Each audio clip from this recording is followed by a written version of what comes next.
Hello दोस्तों, स्वागत है आप लोग के बीच आरवीएस टीचिंग पे। आज बहुत दिनों के बाद आरवीएस टीचिंग पे एक छोटा सा वीडियो लेके आए हैं। उम्मीद है, आशा है समझ में आएगा। बहुत ही अच्छा टॉपिक, स्टूडेंट तो छोड़ दीजिए, टीचर भी छोड़ देते हैं इस टॉपिक को। लेकिन बड़ा तो टीचर नहीं हूँ, छोटा टीचर हूँ, लेकिन लेके आया हूँ आपके सामने में, समझाने का कोशिश करता हूँ। समझिएगा। देखिए, क्वेश्चन बोल रहा है ह्यूमेलिन क्या है। क्वेश्चन लॉन्ग है, समझने का कोशिश कीजिए। इधर देख, बाल संवारने का भी समय नहीं है। बोला जाता है कि सर, अगर बात किया जाता है इसकी, अगर बात किया जाता है ह्यूमेलिन की, तो ह्यूमेलिन की अगर बात की जाती है तो आप लोग को लगता होगा कि यह एक नया नाम है। यह एक नया नाम है ह्यूमेलिन, लेकिन यह एक नया नाम नहीं है। इसी को सामान्य तौर पे बोला जाता है मानव निर्मित इंसुलिन।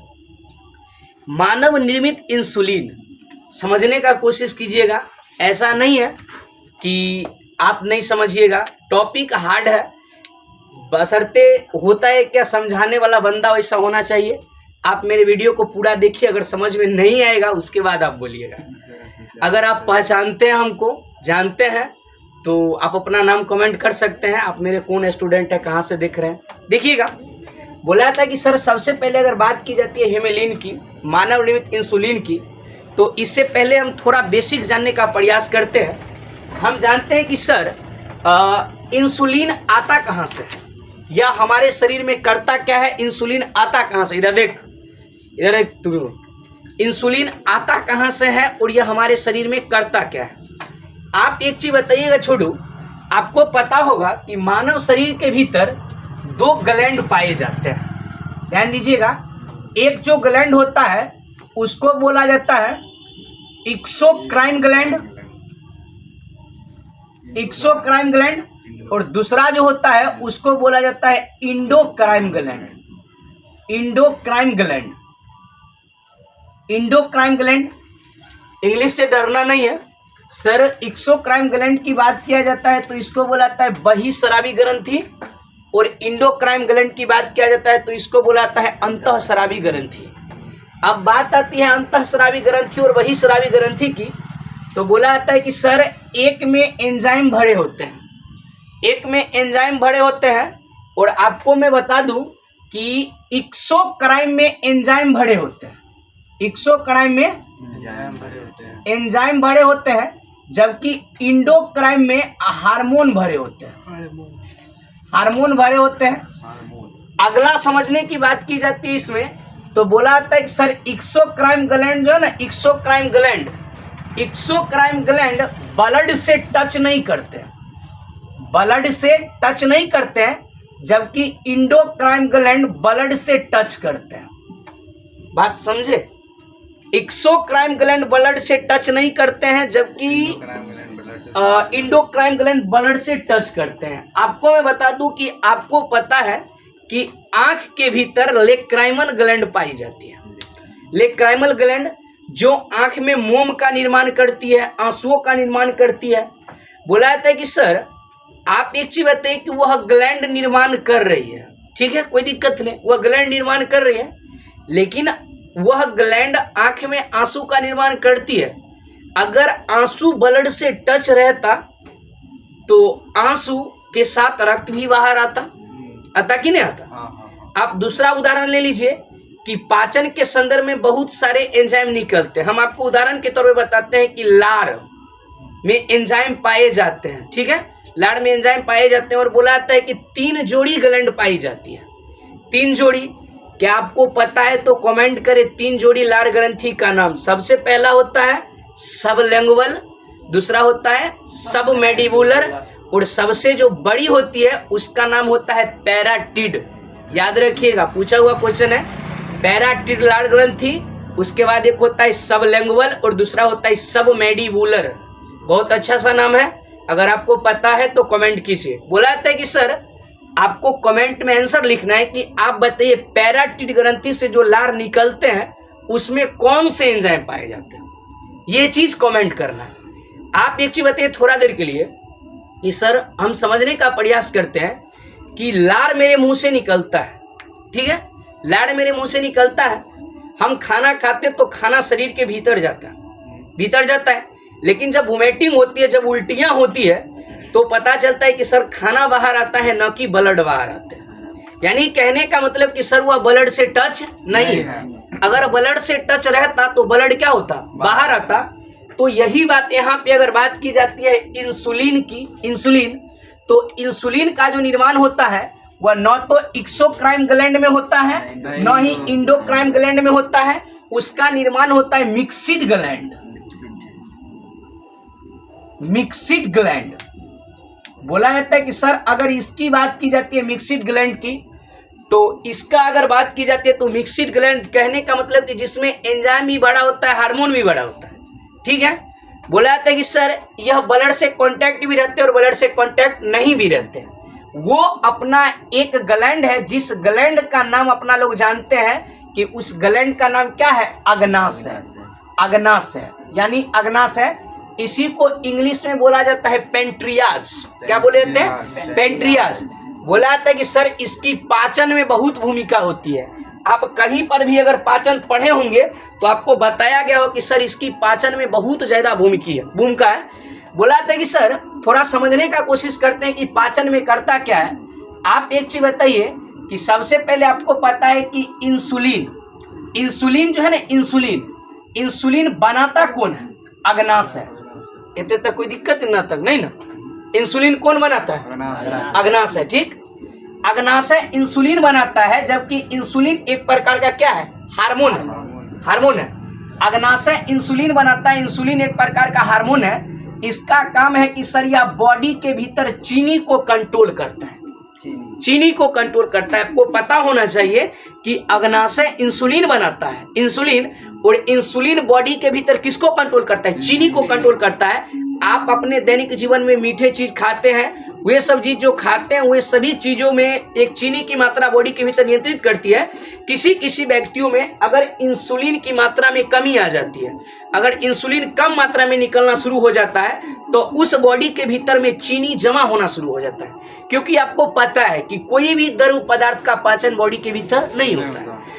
द्रव पदार्थ का पाचन नहीं होता है सर, उसका क्या होता है, अवशोषण होता है। तो आप एक चीज बताइए कि सर आप चीनी से बने कोई द्रव पदार्थ जिसको चाशनी बोलते हैं, उसको अगर आप जल में डालिएगा तो वह नीचे की तरफ बैठ जाता है। यही कारण होती है कि सर जब ब्लड में उसको डाला जाता है, ब्लड में जब वो मिलता है तो वह नीचे की तरफ बैठ जाता है, जिस कारण से ब्लड की गति मंद हो जाती है। ठीक है, यहाँ तक कोई दिक्कत नहीं। बोला जाता है कि सर आगे हम जानने का प्रयास करते हैं कि अगर मान के चलिए कि किसी व्यक्ति में अगर इंसुलिन निकलना बंद हो जाए, इंसुलिन निकलना बंद हो जाए, अग्नाशय इंसुलिन निकालना बंद कर दे, तो उसमें चीनी का पाचन नहीं होगा, उसमें चीनी का पाचन नहीं होगा। ध्यान दे इधर, उसमें चीनी का पाचन नहीं होगा, जिस कारण से बॉडी में चीनी की मात्रा जमा हो जाएगी। तो वैसे स्थिति में आप एक चीज बताइए कि हम डॉक्टर के पास जाते हैं तो डॉक्टर हमें इंसुलिन की दवा देती है, इंसुलिन हार्मोन से बनी दवा देती है सर। जबकि हमको पता है कि सर इंसुलिन बनता कहाँ से है, अग्नाशय से बनता है, अग्नाशय निकलता है। तो फिर दवा दुकान में इंसुलिन आया कहाँ से?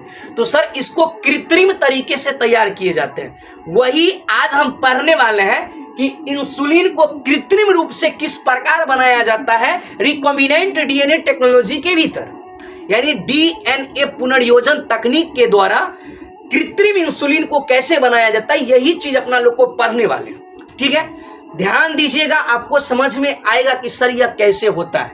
बोला जाता है कि सर हम इसके प्रयोग को समझने का प्रयास करते हैं, थोड़ा और बेसिक देख लेते हैं कि अग्नाशय देखते हैं। अग्नाशय, आपको पता है कि अग्नाशय इंसुलिन को निकालता है।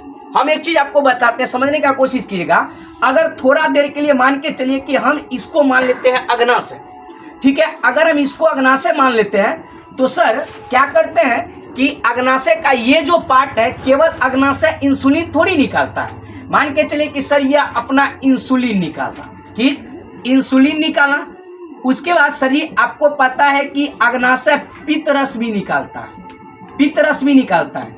उसके बाद एक जो होता है, एक महत्वपूर्ण एंजाइम होते हैं जिसको अपना लोग याद करने के लिए ट्रिक बनाए हुए हैं, LAT। इसको याद करने का ट्रिक है लव एनी टाइम।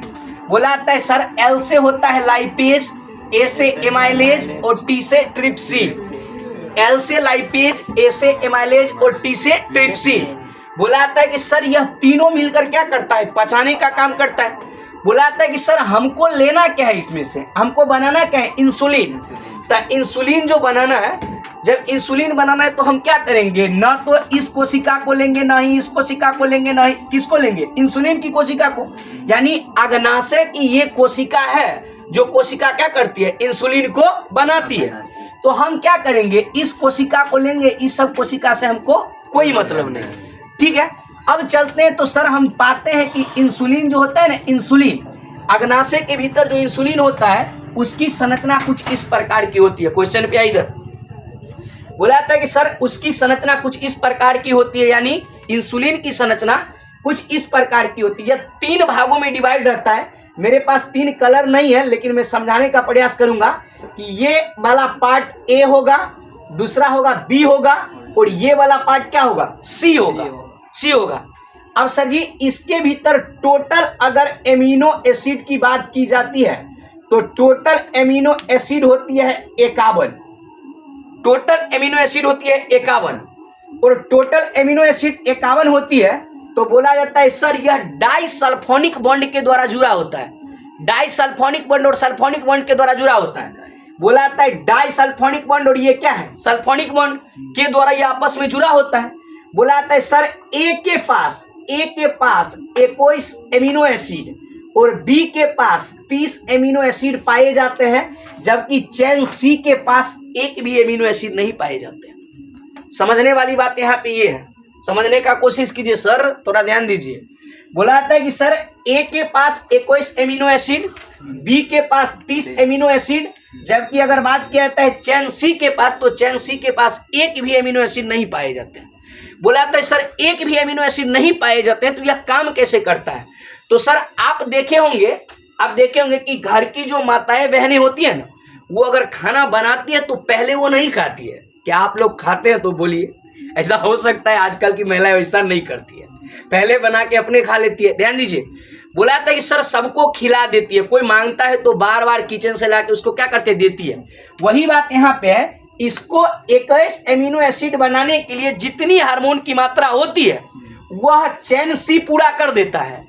बी को 30 बनाने के लिए जितने हार्मोन की आवश्यकता होती है कौन पूरा करता है, चेन सी। उसके बाद चेन सी अलग हो जाता है और चेन ए और चेन बी आपस में मिलकर टोटल 51 बना लेते हैं, और सल्फोनिक बॉन्ड यानी डाइसल्फोनिक बॉन्ड से जुड़ जाते हैं। यानी सर सल्फोनिक बॉन्ड इसमें ए में कितना है 21 और इसमें क्या है 30, ये दोनों क्या मिल गया 51 बन गया, और ये क्या हो जाता है पेप्टाइड बॉन्ड के साथ यह चेन सी का निर्माण कर लेता है। पुनः यह हार्मोन को जमा करता है, ठीक, और पुनः 21 हार्मोन बनाएगा और 30 हार्मोन जोड़ेगा और पुनः यह हट जाएगा। यह इंसुलिन बनाने का काम करता है, कहाँ पे, अग्नाशय में।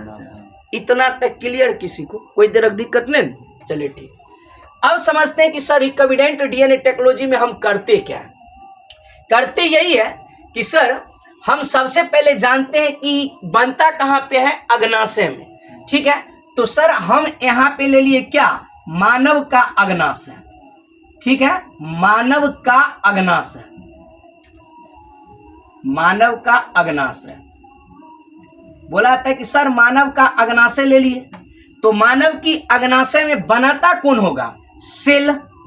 सेल के भीतर क्या होंगे, केंद्रक होंगे कि नहीं होंगे। तो बोला जाता है कि सर हम वैसे सेल को पकड़ के लाए हैं जो सेल क्या बनाता है, इंसुलिन बनाता है। किसका सेल, अग्नाशय का, समझिएगा, अग्नाशय का सेल है जो क्या करता है, इंसुलिन बनाता है।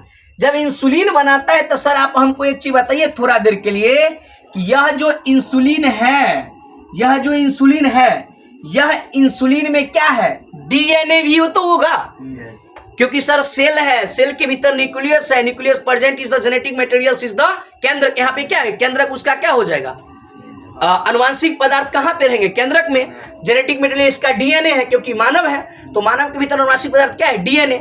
तो सर यहाँ पे इंसुलिन बनाने के लिए डीएनए उपस्थित होगा कि नहीं इस सेल में, इस सेल में। तो सर आप याद कीजिए, हम एक टॉपिक बताए थे जिस टॉपिक का नाम था टारगेट डीएनए, याद आया, टारगेट डीएनए। क्या बताए थे कि डीएनए की श्रृंखला में से मन चाहे डीएनए हेलिक्स को काट कर अलग करना क्या कहलाता है? Target DNA. तो मान के चलिए कि आपको पता है ये बहुत कुछ बना रहा है, LAT बना रहा है, पितरस बना रहा है, इंसुलिन बना रहा है। हमको क्या चाहिए? इंसुलिन ना। तो हम इंसुलिन बना को ना टारगेट करेंगे। तो हम मान के चले कि पूरा का पूरा जो कोशिका लेके आए, जो केंद्रक लेके आए हैं, या किसका है? इंसुलिन का। तो हम इसको सर टारगेट डीएनए लिख सकते हैं, कोई दिक्कत नहीं ना।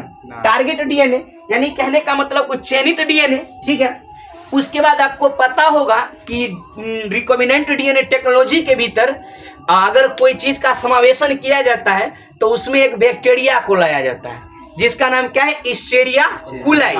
और हम ये चीज भी बताए थे, इसको इसी के लिए लाया जाता है क्योंकि सर यह 20 मिनट के भीतर, 20 मिनट के भीतर याद रखना है, 20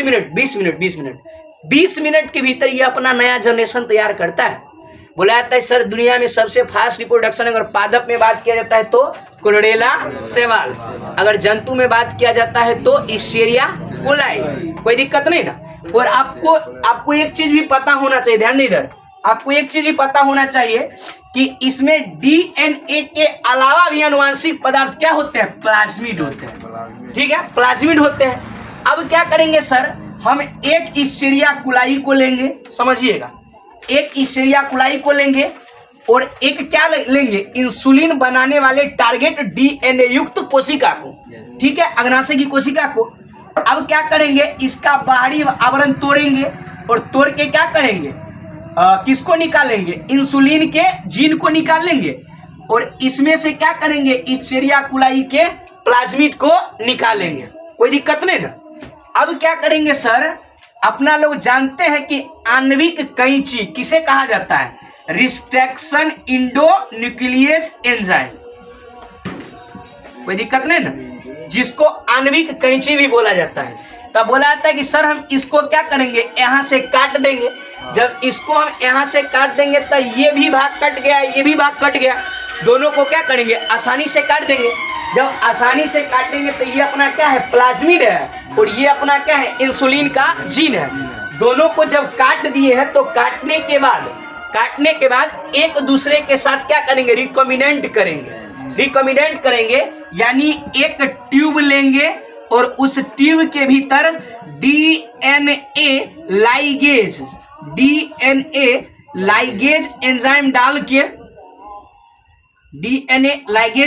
डाल के इसको और इसको जोड़ेंगे। वह समझना ध्यान से, अगर इसको हम यहाँ तक मानते हैं तो ये यहाँ से यहाँ तक ये जुड़ा हुआ है, ये दोनों जुड़ चुका है। अब ये दोनों जुड़ चुका है तो यह एक नया डीएनए बन गया है, नया डीएनए बना है ना, जिसमें क्या है? प्लाज्मिड है और इंसुलिन का जीन है। लेकिन अब एक चीज बताइए कि नया वेरिएंट बनाता कौन है? इस्चेरिया कुलाई। तो इस्चेरिया कुलाई में पहले से ही क्या रहता है? प्लाज्मिड। तो हम क्या करेंगे कि सर इसके इस्चेरिया कुलाई के भीतर पहले से जो प्लाज्मिड है उसको निकाल देंगे, ठीक है, उसको निकाल देंगे और निकाल के यहाँ पे क्या करेंगे? इस्चेरिया कुलाई को रखेंगे और इसके ऊपर हम क्या करेंगे? रिकॉम्बिनेंट वाले डीएनए को लाएंगे तो और उसके बाद डीएनए को लाने के बाद इसको आपस में क्या करेंगे? हीट करेंगे, गर्म करेंगे। जो ही गर्म करेंगे तो यह क्या करेगा? यह बाहर से अंदर में प्रविष्ट हो जाएगा। और जब अंदर में प्रविष्ट हो जाएगा तो आप छोटू बताइए कि कोई चीज को अगर हम आग में डालते हैं तो वह झुलसता है कि नहीं झुलसता है? यह एक प्रकार का बैक्टीरिया है, यह भी क्या होता है? झुलस जाता है, हीट करते हैं तो इसको तुरंत जीवित रखने के लिए क्या करते हैं? इसको पोषक माध्यम में डालते हैं और पोषक माध्यम में डालते हैं तो यह क्या करता है? तुरंत जनरेशन करता है, पोषक को पाकर रिप्रोडक्शन करता है और 20 मिनट के भीतर यह अपना नया इस्चेरिया कुलाई बनाता है। और इस इस्चेरिया कुलाई के भीतर किसकी उपस्थिति होती है? इंसुलिन जीन की। और इसी इंसुलिन जीन के जरिए हमें कृत्रिम रूप से इंसुलिन की दवा प्राप्त होती है जिसे हम ह्यूमेलिन कहते हैं। कोई तरह का दिक्कत नहीं होना चाहिए। तो छोटू मिलते हैं नेक्स्ट वीडियो में, तब तक के लिए जो मेरे चैनल पे नए हैं लाइक कर दे, सब्सक्राइब कर दे और शेयर कर दे। वीडियो कैसा लगा कमेंट में जरूर बताएं। बंद कर।